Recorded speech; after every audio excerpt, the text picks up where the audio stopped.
Welcome on in, golf fans. It's your boy Gsluke here with our core plays for this week's US Open. Heading over to LACC tomorrow and stoked to be able to see the world's best tee it up for our third major of the year. But here in this video, going to break down the top end of the Draftkings pricing and bring you guys four foundational core pieces of my player pool that I'll be using in plenty of my GPP lineups to hopefully get towards the top of some of these large field contests, take home a big payday like we had just a few weeks ago with that 15K score, and go out there and take advantage of this star-studded field, because with so much depth comes a lot of options up top. And unlike a lot of slates, like especially we had last week for the Canadian Open, you could pretty much choose any player in the world that you'd like. Pricing is soft. That 8K, 9K range is absolutely stacked. So in this video, I'm going to go through some of my favorite options up there. So without further ado, let's go ahead and get this thing rocking. We'll take a look at our key stats first to get an idea for the sort of metrics I'm using to identify these top DFS plays. So at the top, shots gained approach,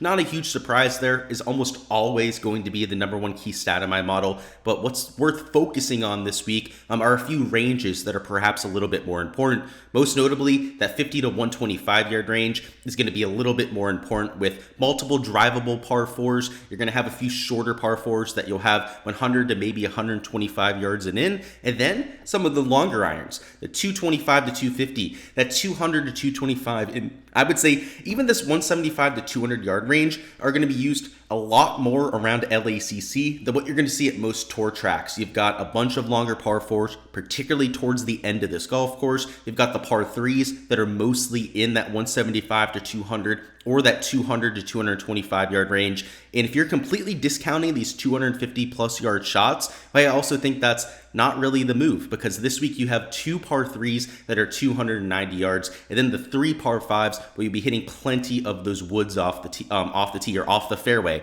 right? To try and hit those in two. So those are important this week. In terms of your driving stats, I'm looking at distance over accuracy. Of course, the weightings are blacked out. They're posted over there on my Patreon, but there's about a 4 to 5x advantage to distance over accuracy here. The fairways are 50, sometimes even 60 yards wide. They do have a lot of undulation. They're extremely bouncy, extremely fast, and that's how they expect this course to play, which will make them play slightly smaller. But still, with all of that room, you've got to think it's a lot more about pounding it out there than really the direction that it's going. Also looking at putting stats, we've got bent grass greens around the green. You're going to have some really tricky shots this week. I have to say that it's a more well-rounded around the green test too. Not every green is surrounded in deep rough. You'll have spots where you have that 4 to 5 inch Bermuda, but then you're also going to have plenty of shaved off chipping hollows that players are going to have to hit those little nipper chip shots on. So it's a well-rounded test. So if you're looking at around the green, I don't think you can take a specialist like Hovland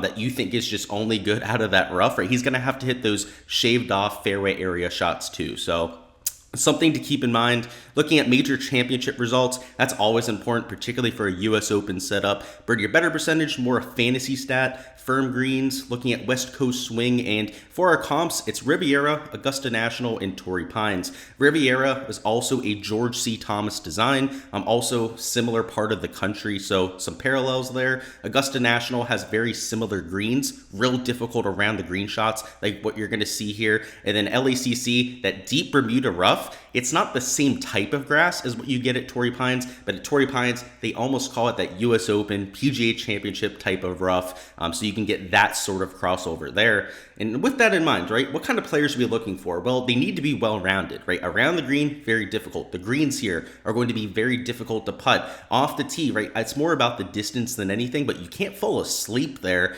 And then we know this is a second shot golf course. The rough, because the fairways are so wide, not going to come as much into play off the tee, but a lot of those greens are crowded by that 4 to 5 inch Bermuda grass, which is why I really think this is a second shot golf course, right? You have to be well-rounded, but you absolutely have to be an elite tier iron player, because when you're missing greens around here and the greens aren't really all that large, they're about average in terms of their size, you're going to have some of the hardest around the green shots that I've ever seen. So for our top end players, I'm looking for the John Rahms, the Homas, the Jordan Spieths of the world that are not only elite tier iron players, but have shown the ability in the past to get themselves out of trouble, right? Max Homa may be the worst around the green player of the bunch, but we'll get to him a little bit later. He's got a little bit of a hometown advantage going on right now, but more than anything, also really fits the golf course. So we'll talk about Homa, but DJ, right? Another player that's a really good iron player, but also an extremely stout around the green player. That's going to be our main focus here. So starting with Jon Rahm, $11,100, real expensive up top. I will likely still be playing Scottie Scheffler this week too. Up top, I'm expecting, and this is still on a Monday, so a lot could change by the time we get to Wednesday before lock. I'm thinking I'm going to play a lot of these guys in the 10K range. Probably not every single one, but I'm going to spread my exposure out. Probably not get a ton of leverage up there because it's one of these top-end fields. One of these top-end players is more than likely going to win the US Open, and it's not like I think one of them has just drastically lower win equity than the rest, right? Jon Rahm, obvious choice. We'll expand on that here in a second, but Scottie Scheffler gaining like 3.5 strokes ball striking.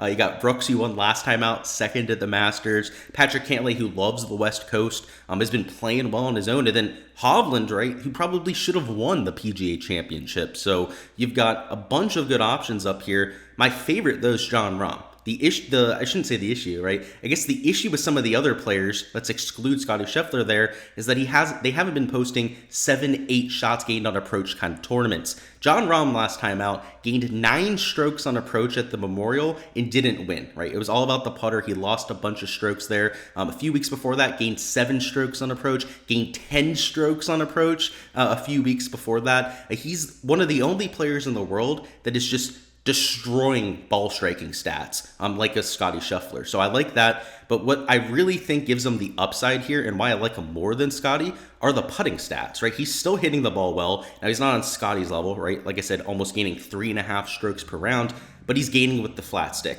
We zoom out a little bit more. We see that continues, right? They're both excellent ball strikers, but Jon Rahm is just the better putter out of the bunch. With these really difficult green complexes, I just slightly trust, somebody like Jon Rahm a little bit more because he has that putting pedigree. Another player that's really good on bent grass, in fact, of the top end players, is the best player on bent in the field. So I like that. I like the fact that he plays well at US Open setups. He knows it's all about the ball striking. It's probably a mentality thing for Jon Rahm. He'll get some ownership, undoubtedly. Everyone up here, right? All these 10K guys are going to get a bunch of ownership. I don't know if any of them are going to be mega chalk, though. Because they're all solid options, you can make an argument for playing all 5 guys up here. I think if you wanted to play like 3 of them, you could probably easily do so and get most of the leverage you're looking for. I'm probably going to play 4 of them and just try to get marginal leverage, if any leverage, on all 4 of them, of the guys that I'm eyeing up at this point. So if you want to see that by the end of the week, I have 3 of the 4 guys picked out for sure. We'll have to figure out what the last one in of those top 4 is going to be. Next up, we've got ourselves Max Homa. I promised we'd talk about him, the hometown kid, a little bit. He's going to have a lot of pressure on his plate, but he's shown an ability to compete at Riviera, right? Obviously won that golf tournament here in the same town. But $9,400, this off the tee test is perfect for him. He has that low little buttercut that he likes hitting. He's extremely accurate when he throttles down a bit. And if the fairways, the greens are going to be as firm and fast as what they're hoping for, that is going to be perfect for Max Homa, right? He won't have to lash it driver to take apart this course. There's a few holes that are lengthy, right? Especially some of the par 3s, but the par 4s, par 5s are all manageable. Sure, there's a 630-yard par 5, but that's a 3-shotter for everyone, right? Max Homa's not going to have to worry about full throttling off the tee, and those are the kind of courses I really like to take him at. You take a look at the last 12 measured rounds, it hasn't been great. Like, there's a reason why he's going to be probably the lowest owned player in this range. He's gaining from tee to green, but ever so slightly, and then gaining a whole stroke putting. So I would say that's slightly unsustainable for most golfers, but Max Homa has been an excellent putter for the last few months, and really we've been counting on him also having that ball striking. And of late, though it hasn't been horrible, right, just gaining 0.1, 0.2 strokes per round is not up to Max Homa standards, right? He's usually gaining close to at least a stroke with the ball striking. The around the green play, being around neutral, It's kind of on brand for Max, right? He's not the most skilled player at getting up and down, but if we get any sort of positive regression, right, towards his mean, which is much better, right, than the baseline we've been seeing for Max Homa, he's going to have a breakout performance, right? I'm expecting him to be comfortable out there. We know he's comfortable with the agronomy out this way, being from the area, and I do think he'll get some ownership because of the hometown stuff, but when you look at the form and you compare him to the guys around him, the only guy I think will be lower owned than Max Homa is Colin Morikawa, right there at $9,300. That's because of the back concerns withdrawing from the Memorial when in contention. But Max Homa is going to be much lower owned than a Xander, much lower owned than a Rory, who had a really good week. Jordan, who we'll talk about in a second, Fitzpatrick, Cameron Young, are all likely to get slightly more attention than Homa here, which in large field GPPs, in the game theory perspective, makes him an especially intriguing option too. So a lot of it will come down to ownership. If we get Max Homa chalk on Wednesday, let's say that he is one of the higher owned players in this range, and it's all because he's that hometown kid, then I'll fade it. But I'm hoping that the casuals won't go too crazy on Max Homa out there, and we can get a decently owned play. Like I was mentioning before, if you want access to everything that you guys see here on the sheet, make sure to check out my Patreon. There's a link down below. You get access to everything that's blacked out, all of my projection updates throughout the week, player poll, ownership, all that sort of fun stuff. I post showdown projections on there for rounds 2 through 4, prop stuff for all 4 rounds. You can all check out all of that on the Patreon, so check it down below. I think you'll find it extremely helpful. Next up, we've got ourselves Jordan Spieth, $9,200, and I really like the form coming in, right? Finished top 5 last time out, had a really good Sunday over there. Let's see.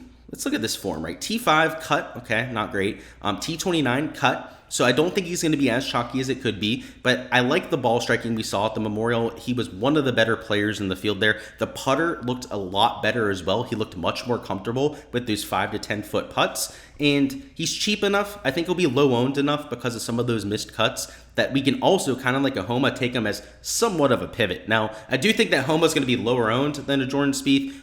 Jordan Spieth, they'll definitely be higher owned than a Colin Morikawa, but this top end of the 9K range, this 10K range is going to suck up so much ownership that I feel like this entire price range, right, this bottom of the 9K, it's going to be probably lower owned than they probably should be. So I like the fact that Jordan likes bent grass. I like the fact that he's been hitting the ball well of late. We take a look at the shots gained, gaining a bunch off the tee, a bunch with the approach play, getting a little bit better with the putter. And if we zoom out, right, we give him an even larger sample size, the guy's been killing it, right? Gaining close to a stroke per round on approach, gaining across all 4 categories. I mean, going into the PGA Championship, people thought that Spieth could legitimately go out there and win the thing. I mean, even with that one real nasty performance before the PGA. And now people want to throw him to the curb, right? He had a few piss poor performances, and I'm usually the Jordan Spieth whisperer, right? You guys know I'm one of the bigger Jordan Spieth fans in the world. I love taking him when he's lower owned, right? When people aren't going to be playing him in bunches. He's always got that upside. He's one of the players that can really shake off a bad stretch of form quickly, and it's not like he's playing poorly, right? You're talking about a guy, right? He's still gaining 0.4 strokes per round, who's losing around the green, which is kind of uncalled for, just completely, you just don't expect that from a Jordan Spieth out there. And losing with the putter, that's kind of on brand for him, but he did look a lot better last time out, and he is a huge gainer on bent grass. So I like Jordan Spieth this week. Probably not a huge surprise to a lot of you out there. I've already bet him outright. That's also probably not a huge surprise to many of you out there, but I do think it's a decent course fit, kind of like Max Homa. Doesn't have to worry about the driving accuracy as much. You have so much room off the tee to work with. And Jordan Spieth, Max Homa can move the ball in both directions, right? If they've got to go out there, hit a draw to hold a fairway, hit a fade to hold a fairway, both of them can accomplish that. And given that they have that 60 yards of room, I think they're going to be able to keep it in the short stuff, perhaps even more than some of their peers, which is usually not the case, right? These sort of players are not the most accurate off the tee, right? They have relatively big misses, but with 60-yard wide fairways, that big miss might even still start in the short stuff, right? And as long as they're shaping it in the right direction, they're probably still going to hit the short stuff. So it's one of those kind of golf courses. It's why I think that they're such good course fits. There are plenty of other guys in this range. I don't want to give away everyone here, right? We got to keep something behind the paywall, but like JT's a really good shot shaper, right? Cameron Smith, right, can move it in both directions. Even though they're maybe not the most accurate drivers, I just think it's going to be so much more about shaping your shots off the tee this week that I like them, and I think they're intriguing options at this time course. Lastly, we've got DJ, our one live player. It's pretty much required at this point that you have at least one live player in your lineups up top, because we've seen them go out there and smash, right? It's not just Brooks Koepka. Fucking Patrick Reed, Phil Mickelson's gone out there and absolutely killed it. DJ would not surprise me one bit, right? I told you I actually like Cameron Smith too, but DJ, he's shown up on the LIV Tour quite a bit of late, where he has the win 3 starts ago. He's had piss poor weeks, like what you saw at the PGA Championship, right? It did not have his best stuff out there. What was it, a T55 finish? Ever since then has had a couple just like top 25s on LIV, which considering there's like 58 players out there, that's not really that good. Definitely not up to DJ standards, but he can go out there and pop. This is his kind of golf course, right? It's relatively wide off the tee. Now, he's not somebody that can move it right to left. I kind of worry about him not having the draw on the bag, but hopefully that doesn't hamper him too much, because the approach play, the around the green play, the putter is everything you're looking for at this track, right? We know he's world-class across the board, an extremely well-rounded player, and we know just how hot DJ can get too. This guy has won events by 10, 12 strokes before, over the LA Country Club, Liberty National last year. Didn't even look like he was playing the same golf course as the rest of the field. Definitely something that I'll be incorporating into my modeling and playing this week, right? He's got that it factor, right? If you're looking for ceiling performances, ceiling projections, right? His projected points here are 67.74, significantly lower than some of the other players. His ceiling is higher than almost every other player on this list. So in a GPP format, lottery, large field kind of tournament, he's an even better play in my opinion, and worth getting to. You take a look at the shots gained, right? They're from like way long ago, but he's still like gaining pretty much across the board except for the putter. So I guess that's kind of sweet. These stats are getting like years old, so they honestly mean nothing. Oh, gaining with the putter this time, right, over the last 36 rounds. And you can see he's been right around a neutral across both sample sizes, with all 4 categories. This is kind of DJ, right? He's good at everything. He's world-class at everything. Really long off the tee, we know that, which I think is going to be especially useful this week. And a good wedge player too, right? He's honed that in over the years, and with so many of those 125-yarded in shots, I think that's also going to be really helpful for him too. So you look at the event history, he's good at US Opens in general, right?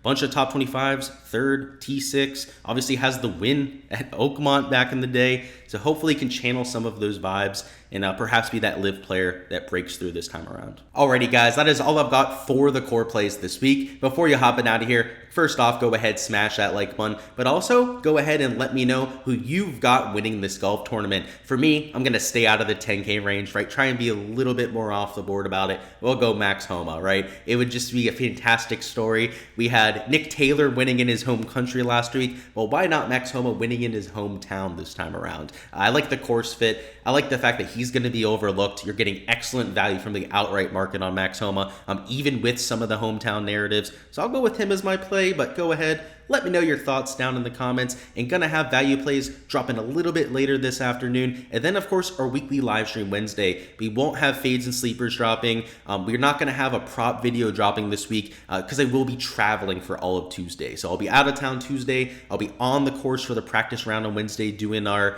reconnaissance of this track. And then there on Wednesday, we'll regroup, go over everything that I saw, and get ready to go out there and smash it. So make sure to stop on by for that. That'll be Wednesday at 7 p.m. Eastern as per usual. Make sure to bring on any questions that you've got. We'll go through the weather, chalk, we'll go through prop stuff on there too. And like I said, get ready to go out there and have ourselves a week. I appreciate all the support here, guys. Best of luck with those outrights, any DFS lineups that you're going with, and let's get this cash.